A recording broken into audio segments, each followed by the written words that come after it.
Hello, everyone. Thank you for tuning in. I am Jay Lee. This is JLeesCorner, and this is some gossip chat or who said that chat. Y'all know I say it both ways, but let's just get into it. Okay, if you have not done so already, please take a moment to subscribe to my channel and become a whole JayBird, dun dun dun dun dun. Okay, and all that goodness and stuff. I'm recording this. It is like 1:45 Friday morning ish, Thursday night or whatever. So let's see when it goes up. Okay, let's see when it gets approved. Anyway, do not forget to also like this video. Hit the like button, please, and thank you. It just lets YouTube know to keep sharing our video. So hitting the like button for us completely works. Okay, do not forget to also comment in the comment section, share this on your other social medias, share this to your Twitter, to your Facebook, and all that.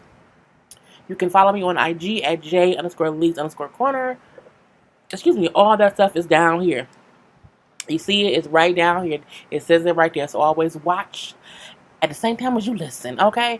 And it's a couple of topics I'm like, let me get to it.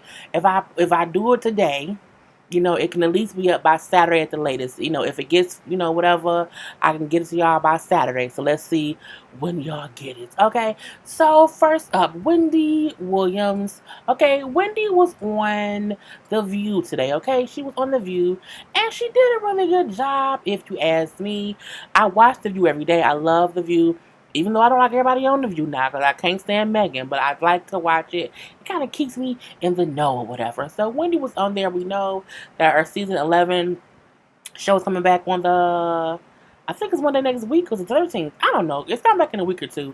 So she's doing the rounds or whatever, and she didn't shy away from the topic of her future soon-to-be ex-husband, Kevin Hunter. Now, Wendy looks great, okay? You can still tell she's a bit fragile talking about the situation because, again, I think we have to remember, even though she's always in somebody else's business, as I am as well, I'm in hers right now, but she's still a regular woman who probably don't like talking about her husband and his cheating ways and a whole baby or whatever. So, she brought up how her and Kevin had been married for 20 years, together for 25, and that how what ended their marriage was absolutely that baby.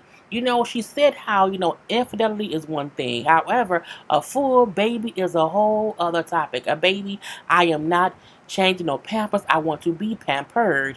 And I think what I realized in watching this interview was Wendy's smart. She played everybody, okay, us and Kevin, in one way or the other. When Joy kind of said, well, oh, why you would be changing diapers? I'm like, Joy said, oh, sometimes she'll get things as a joke. But Wendy said, you know what I'm saying, I was joking. I have to joke because if not, I'll be crying. I talked to my mom, and my mom taught me how to make lemons, how to get lemonades from lemons. And I was gave some lemons, and that's what happened or whatever. So, she brought up how she did not want to stay in the house and cry, you know what I'm saying? And why should she do that? She out here living her best life. And she now lives in the city. She's having a whole bachelorette party and a hot girl summer. And now she's going to go to work in the spring, not in the spring, the fall. So she brought up how it wasn't really about their son. It wasn't really the reason she stayed for so long wasn't always about her son. She was plotting and planning, okay? She specifically said, you know what I'm saying, I am a very, what was the word she used? I'm a very plottable person, which means I will sit and plot on you if you don't know it. She kind of would not, what did she say? That was the word she used, right? It was. So, she said how she doesn't really talk bad about Kevin in public because, it's no reason to. I like how she said, like, if you just out the blue start talking negatively about your ex-spouse or whatever, what does that say about you? Because you picked them, they picked you. So if they're a bad person, then you're a bad picker. I say that's true as well. Now, again, she brought up how she knew marriage counseling wasn't an option. She wasn't trying to work anything out. Again, as she said, cheating is one thing, but cheating on me and getting somebody pregnant is something different. And I'm like that. And she even said, like, that's why I'm going to my 11th season of my show, and he's somewhere changing diapers because he did I almost said something crazy because he did what he did or whatever. So she brought about, because they brought up also, her former addiction to things or whatever. He said, "Well, I was addicted to cocaine, but that's not been the issue in like 20, 25, no, 20, 25 years, I think, since she met Kevin, is when she, stopped doing it or whatever." She said how the reason that she went to the sober living was to detach herself from the world so that she could focus and get herself together and not relapse. I say that makes sense. So many people said that she was on something and that could have been the reason. I mean, I believe she took a pill or two here or there because she had that whole hurt shoulder. But I also feel like I don't think that she was really back doing like cocaine. You know what I'm saying? I think it was a thing to where, like you said, I was just trying to get myself together. But she had been plotting. She said most of her girlfriends have told her, that she should have left him a long time ago. And she said, but I'm not a selfish mom. I am a very plotative.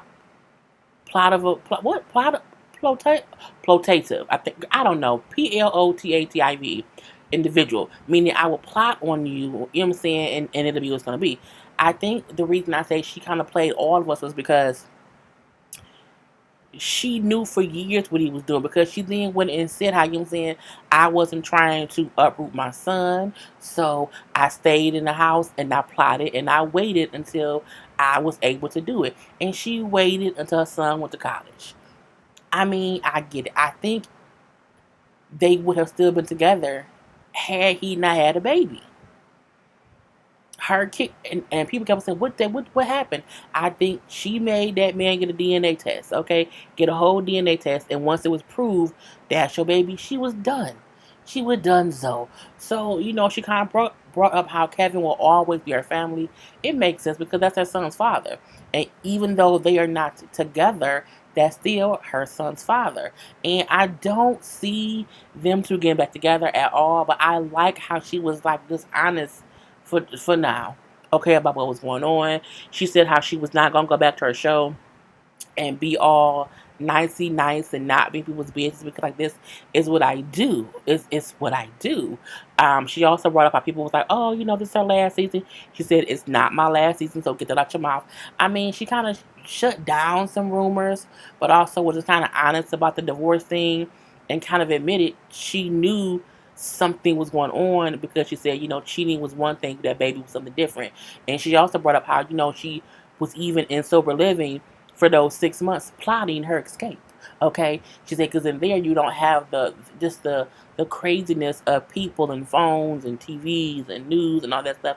I was to myself and was able to, hear my own thoughts. I couldn't talk to my mom because she wants to bother them. I couldn't talk to my sister, my friends, because what I'm saying, they would have their opinion. So I went to sober living to stay sober.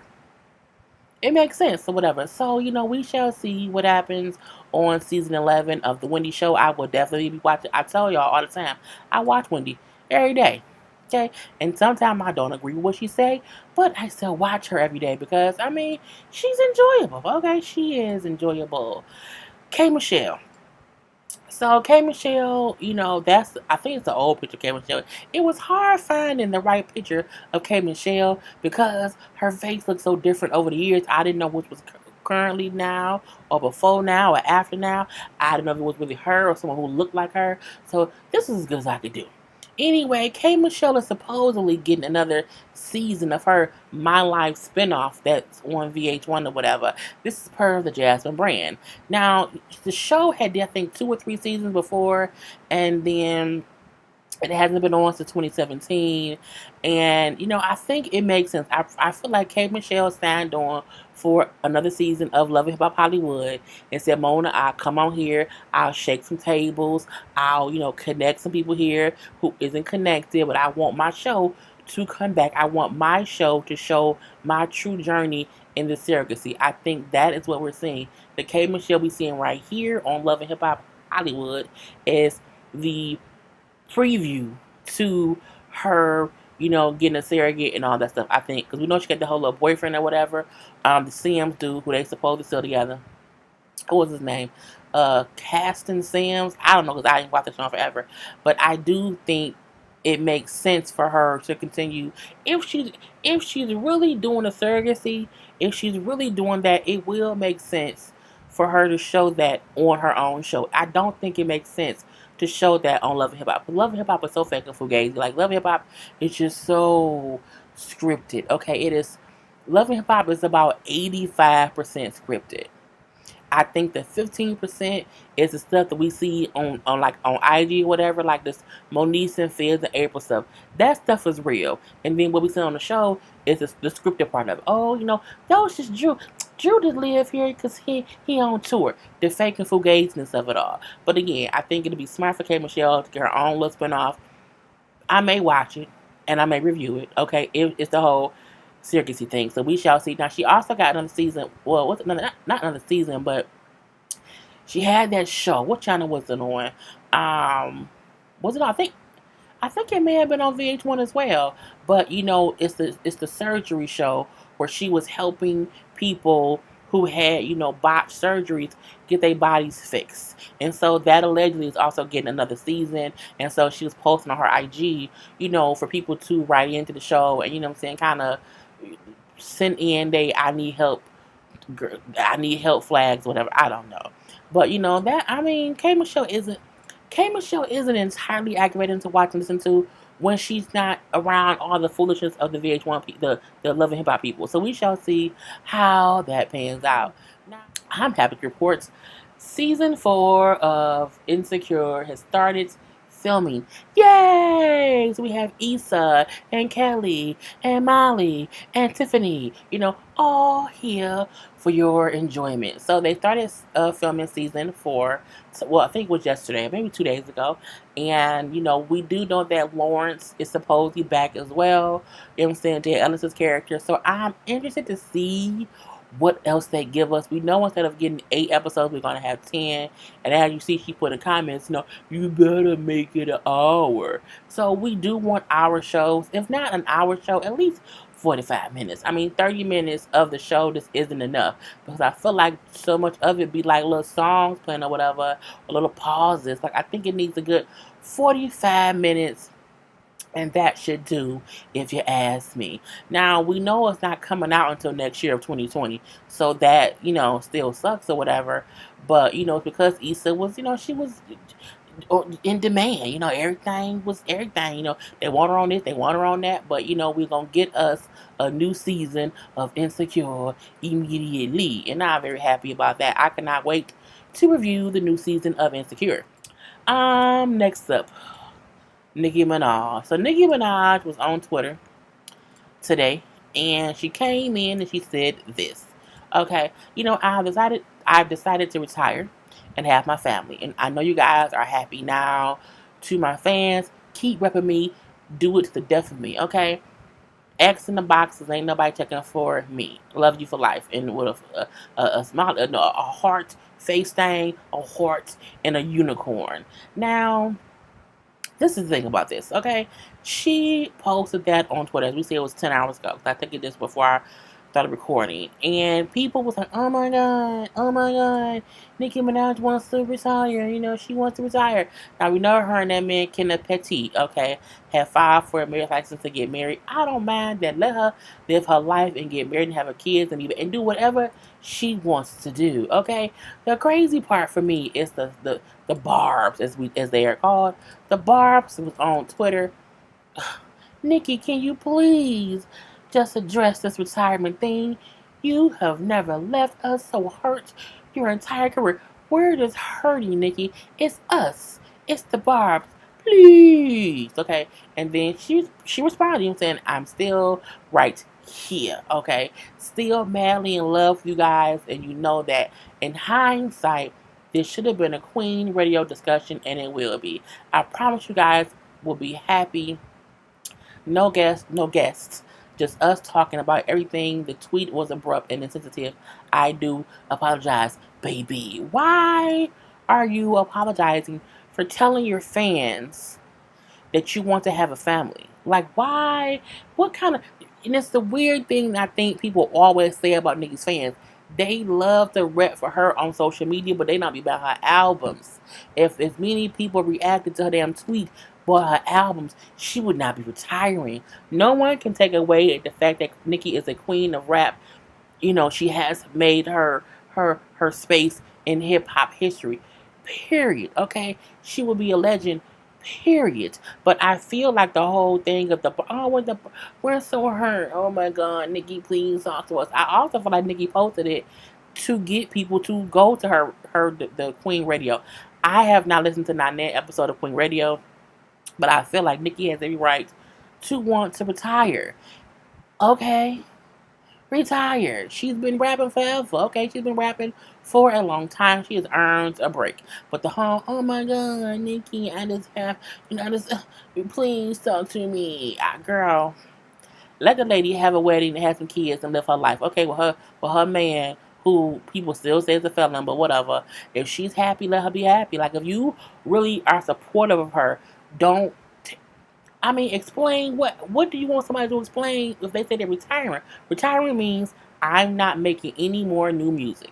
To me, that is what retirement means. It does not mean that she may not do a tour in 2 years when she needs some money. That ain't what it means. But it means I don't think she needs to make any new music. She has enough old music that she can effectively perform on tours. Okay, get her some real dancers behind her, whatever, and she can walk around and perform. But I'm like, let girl, I don't. I was not phased by it. You know what I'm saying? Nope. Let her be. Let her be. Let her breathe. Let her chill out. So that's my comments about the whole Nicki Minaj thing. Oh, Juelz Santana. Honey, the Jasmine brand said even though he's been in jail since around March of this year, they're going to foreclose on his house. Who is? The bank. Okay, so Juelz Santana got a whole little condo, house, or whatever in New York. Is it in New York? Yeah, New York. And Wells Fargo has initiated a lawsuit. Now, they said they initiated it in February of this year, but they initiated it because they claim he has not paid the mortgage since July of 2018. Yes, July of 2018, he stopped paying for the mortgage. He went to jail in March of 2019, okay? And he won't be getting out until 2021, I believe, because he's doing 2 years in there. And, even though people are like, oh, well, he's in jail, of course, because they said that he didn't respond to the notice of the court thing, whatever.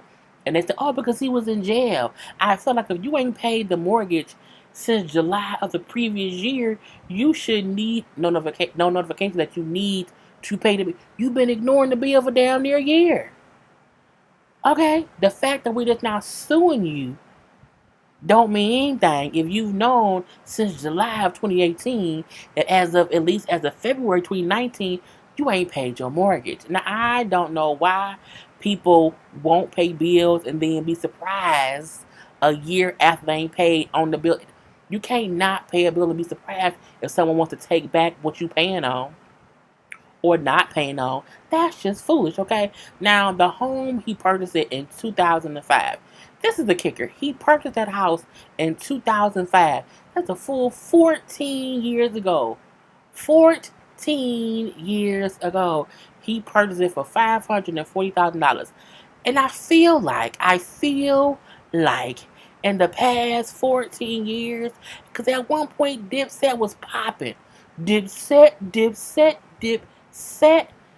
You know what I'm saying? Y'all was popping at one time. You ain't not one time had 540 grand. Now he got it financed. Okay, the finance portion from the banks was $486,000. Okay, that's how much they financed the house for him back in 2005. So now, currently, they say the property is only worth $391,000. So it has completely depreciated in value over these past 14 years, which I get. But I feel like you ain't had the money to pay that house off. Not saying that it's easy for anyone to pay a house off because people have mortgages for 30, 40, 50 years. I completely get that. But I feel like Juelz Santana, at one point or another in the past 14 years, should have had 540 grand because you were doing music, bruh. You was wholeheartedly doing. I feel like any artist who bought a house at their prime should not still be paying on their house 14 years later. That is just bad money management. And they say he wasn't even living in the damn house. That's the you people. You can't be buying things that you can't afford to keep up or pay for, and then years later, you not only not living there, you're living somewhere else, but you're not paying it off. That's just stupidity. Let him. He probably don't want it. Let him take it.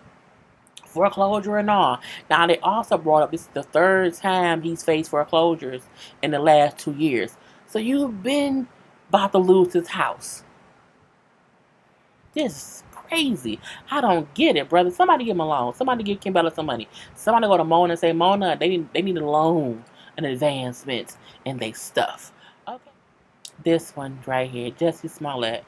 So, his legal team is saying how he should not be held responsible for the same $130,000 that the city of Chicago was insisting that he owes due to the investigation and to his accusations of the attack that happened back in the day. Not back in the day, but was it last year? No, in this earlier this year. So the city sued him for 130 grand because they're saying that's how much they paid to investigate his police report that somebody jumped on him or whatever. And his lawyers say, well, I don't think he should have to pay it. Mainly because they said the police should not have spent 1,836 hours in overtime. Plus, they say plus endless non-overtime hours to investigate the report in the first place. I say, now wait a minute. So you saying that the police should not have policed? Okay, now I get you saying that they didn't have to go as far as they did. Because at one point, the investigation became less about what happened and more about what did he plan to happen. Okay, we're going to be honest about that. Now, his lawyer said, the police had this long, drawn-out investigation, they did that on their own, they have not showed any probable cause as to Jesse being the reason or him making them do all this extra work or whatever. He also brought up how, a person can file a police report, and that doesn't necessarily mean that an investigation happens to the extent of what they did. And I'm like, I kind of agree with what his lawyer is saying, even though we all still believe he set it up. I still get the point of saying you can't make us pay for the extras that y'all put into it. And the police people like, look, no matter what's going on, like if you report a crime or whatever, it's going to be investigated at the highest level of vigor and detail. Now I think that's BS. I think that there's crimes that happen in Chicago and y'all ain't spending 130 grand on every investigation. You can't be. If you are, you'll be bankrupt. Okay, so I do feel like they did that because of who he was. And that a little bit is his fault because he had to have known the attention this would get. Okay, so I agree with both sides. I just want the whole thing to go away. I'm so tired of them I feel like Jesse has spent more money on lawyer fees trying to fight the 130 grand than he would have spent if he would have paid it off and moved on. Because now whenever anyone mentions your name, it's attached to this. And you can't ever move past this unless you just pay that. Just pay it. So Kevin Hart suffered 3 spinal fractures in his accident. Okay, in that car accident. Now they say he is, heavily medicated after his surgery, and he's in intense pain because that's what happens after a car accident. Your body just aches. Okay, it just aches for no reason. When you breathe, you're achy. When you blink your eyes, you're achy. And when you have to have actual surgery for 3 spinal fractures in your back, it's even worse. So he's in pain. He's heavily medicated. He's going to have months and months of rehab, but he's expected to make a full recovery, and that's amazing. Now, we don't have any information on the status of Jared. Is his name Jared or was it Jack? Was it Jared? I feel like it was Jared. Nope. Yeah, it was Jared. So we don't know about Jared Black and what the extent of his injuries were. We do know his fiancee Rebecca she had no injuries or whatever. Now, again, it says he suffered 3 fractures to his spine. It says 2 of them were located in the thoracic section, with the other in the lumbar section. And I'm like, oh, so it's T and it's L. I used to work, They also brings up, they say the lumbar fractures often result in slight walking issues and even partial arm or leg paralysis. This is the funny man is said to be heavily medicated and in intense pain. Each person who has each person who has that kind of injury is different. I worked with, surgeons before. Okay, I've worked with surgeons who did all this stuff. And my dad had back surgery, whatever. So look, it can go either way. I feel like if with the doctor saying how they had the surgery, it was a complete success. That does not mean he's gonna have any paralysis. Let's just say that we don't know that we're not gonna speak that into that man's life. Anyway, so we heard a couple of the 911 tapes were released. The first one that we heard, that I heard, I'm not gonna play here because they're not gonna shut my page down. Because TMZ be on. We got the phone call first. But the first guy who supposedly was on the scene, this is what people kept on saying. They said because this guy called Kevin the driver. They're speculating that, okay, maybe Kevin was the driver and him and the dude switched seats. I'm like, y'all sound dumb. That's very stupid. I also feel like if you are the first person on the scene and you don't know what happened and all you see is one person being pulled from the driver's side, you assume they're a driver, it doesn't mean it's factual, okay? It doesn't at all. So I think that's kind of stupid. I feel like Kevin was probably in the back seat and he was probably able to get out because he wasn't trapped by the front being crushed. That's why he was able to get out, because he was in the back seat. This is just my opinion, period. But the 911 call, you heard the guy asking, like, are y'all okay? Because at that point in time, Jared and Rebecca were still stuck in the car. Now, the police themselves have said they had to cut them out of the car. People kept saying, well, why did Kevin leave the scene? Why did he leave them? Kevin probably couldn't do shit because he was hurt too. And I keep telling y'all, after accidents, your body is literally in shock. Your adrenaline is rushing, so you don't even realize how much you're in pain. You're just in shock and you just keep moving and keep moving and keep moving. Kevin didn't walk home. His security team came down and they did take him down the street. Don't know why. Don't know why. Okay, I can say that.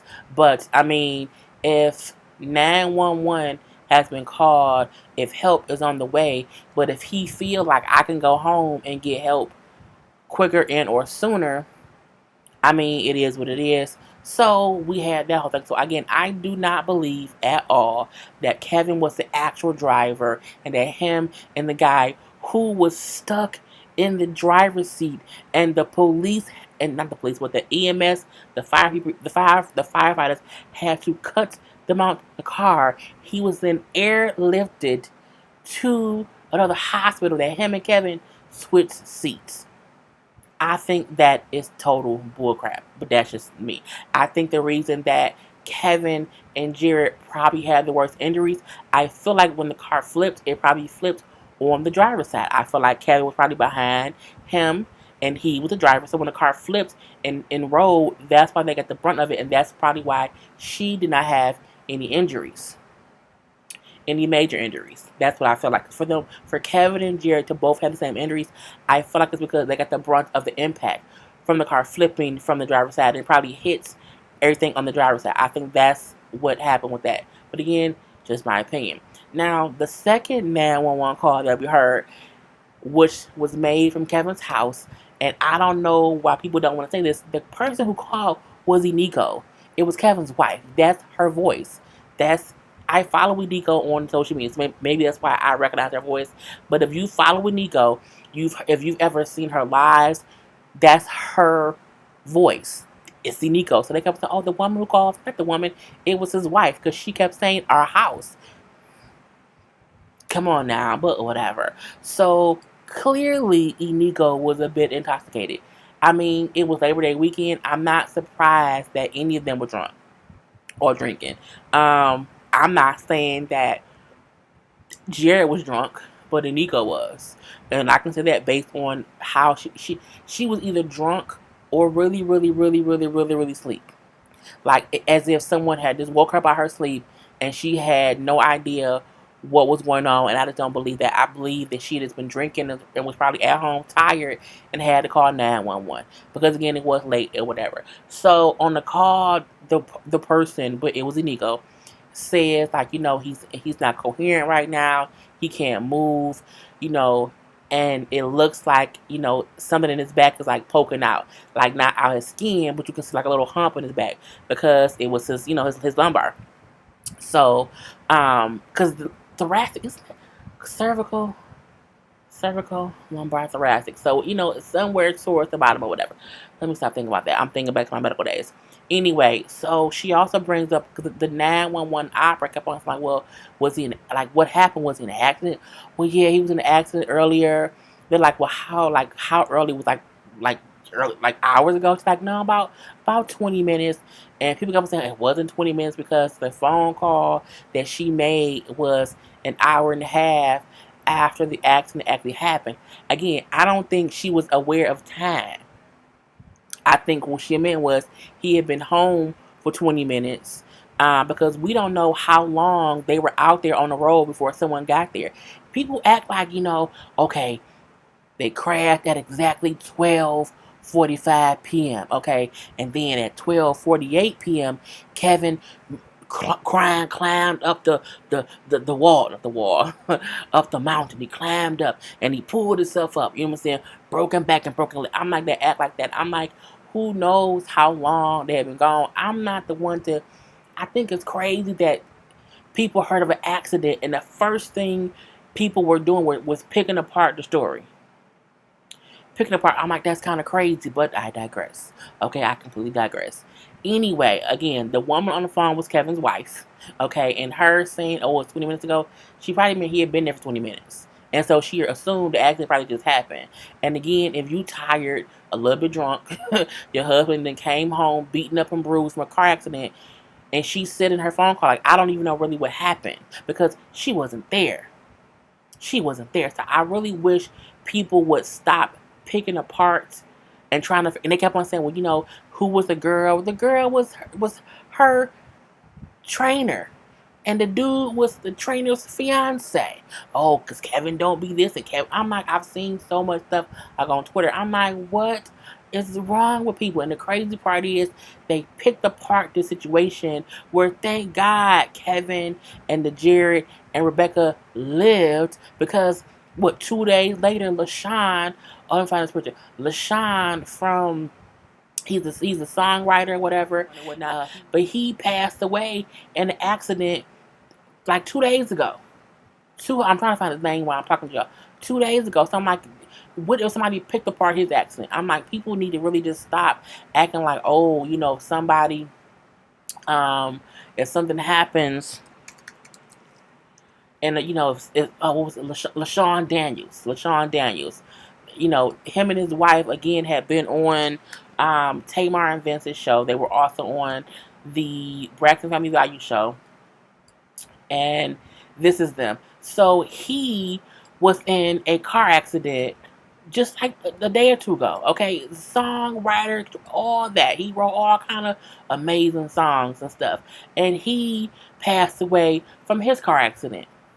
So he was in a car accident with 20 people, and they just got really, badly damaged or whatever.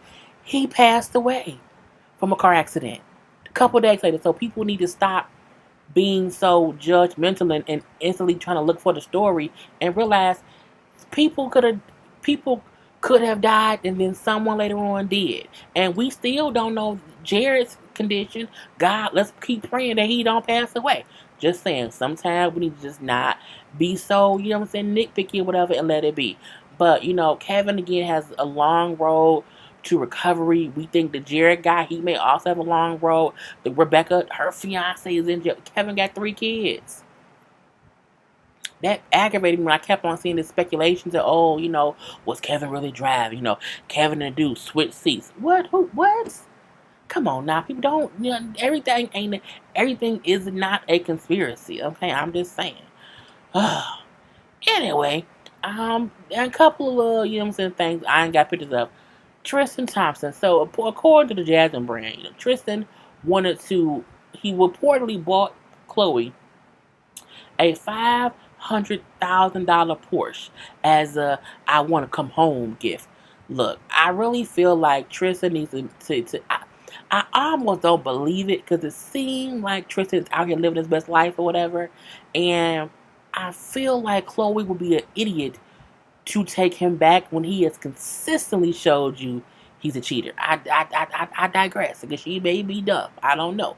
But, for him to want to keep buying her a $500,000 Porsche, for what? That's just stupid, And they say it because him and Drake is cool. And, Drake was trying to tell him, if you want to get it back, you know what I'm saying? If you want to get it back, pull out all the stops. I'm like, Drake has not had not one successful relationship that we know of, okay? At all. Not a one. So why would he be the best person to give advice on how to win back your girl? I don't get it, okay? I don't get it. I don't. It's beyond me. And I'm like, and for Tristan to even want to be back with Chloe after you keep cheating on her is stupid. That's just stupid. So let's hope that ain't true. So we know that Eddie Murphy is going to be hosting Saturday Night Live coming up or whatever, but he also supposedly is going to be going on tour, on a comedy tour. I said, oh, okay. And when it happened, he's going to be hosting on December 21st on SNL. And then after that, I will watch that episode. I really, really would. I never really watched Saturday Night Live. I stopped watching it a long time ago. But every once in a while, they have. The last time I probably watched was when Cardi B performed. And that's when she announced she was pregnant with Culture. But yeah, Eddie's going to do Saturday Night Live, and he wants to do a comedy tour after that. Look, I'm off. Now they say he's not done. Well, he hasn't been on SNL in 35 years. Damn, 35. I was 3. No, I'm 37. I was 2 back then. Okay. Anyway, he wants to do a comedy tour. I feel like this. Now, he has a deal with Netflix as well. They say that his Netflix deal was like $20 million, I think it was. He has a movie coming out. The Dolomite movie going to be on Netflix as well. It's a 70s blaxploitation movie. It looks kind of funny. I want to see it or whatever. Eddie can't come back and not be free to say whatever. Like, if you're gonna do comedy, like, be a comedian. And I mean, you can't be PC too much. I think when you were a raw type of comedian, y'all all saw raw. When you do that, you can't come back and be this whole, I'm not gonna say this or this. I'm gonna censor myself. You can't do that, okay? So I hope if you come see, I'm gonna go see his show. Anyway, but like Dave Chappelle did Sticks and Stones. It was hilarious. It was so hilarious. I laughed all the way through. When he told the joke and said, I had the one person who couldn't take a joke and she walked out, upset. But then this other person who happens to be trans was laughing at my jokes or whatever. I was like, why can that person take my jokes and that person can't? And then the fact that this fool said, because I forgot, she used to be a he. I said, God damn it. Damn it, Eddie. Not Eddie. Dave Chappelle. Dave Chappelle's Sticks and Stone was freaking hilarious. Now, I get why people were offended. Every moment where I was like, oh, yeah, that's going to offend someone. Oh, yeah. I caught those moments, but they did not offend me. And I feel like comedians are really here to make fun of things that sometimes it's not supposed to be funny. You know what I'm saying? That's the point of comedians, is to make people laugh. And sometimes there's a line between, they're being offensive and they're just giving their opinion or their thoughts on stuff. I didn't find anything he said offensive. However, I heard those moments of what other people who would be offended would have said. Like, that offends. I completely got it. But I laughed my ass off the whole thing. I mean, the hour special plus the 20-minute, after thing where he was taking questions from the audience. And even that was funny. So I like when comedians are comedians and they're not sitting around, trying to not offend so and so and so and so. You know how many fat jokes I have to sit through and hear? If I was to be offended every time somebody told a fat joke, or if a skinny person had to be offended every time somebody told a skinny joke, it would be team too much. I think there is a line that people know to not cross for certain things. But at the same time, like, you can't be like, okay, be a comedian, but don't say this, don't say that, because it's team too much. I don't want Eddie to come back and be like, oh, I can't say this and I can't say that. I was like, girl, I ain't got time for it. I think that was all I was gonna talk about. I really do think that was, I ain't got nothing else. So we're gonna leave it here. If you have been watching this whole time, put in 69 Boys, 2 Live Crew, 69 Boys, 2 Live Crew, or who sang Tootsie Roll? Was it 69 Boys sang Tootsie Roll? Cotton candy, sweet as gold, let me see that Tootsie Roll. Okay, I'm thinking my age. Or Wu-Tang Clan. Put in a song of one of theirs or whatever. And that's it. So I am done. Thank you for tuning in. Again, we will see when you get this video, because you never know. Peace.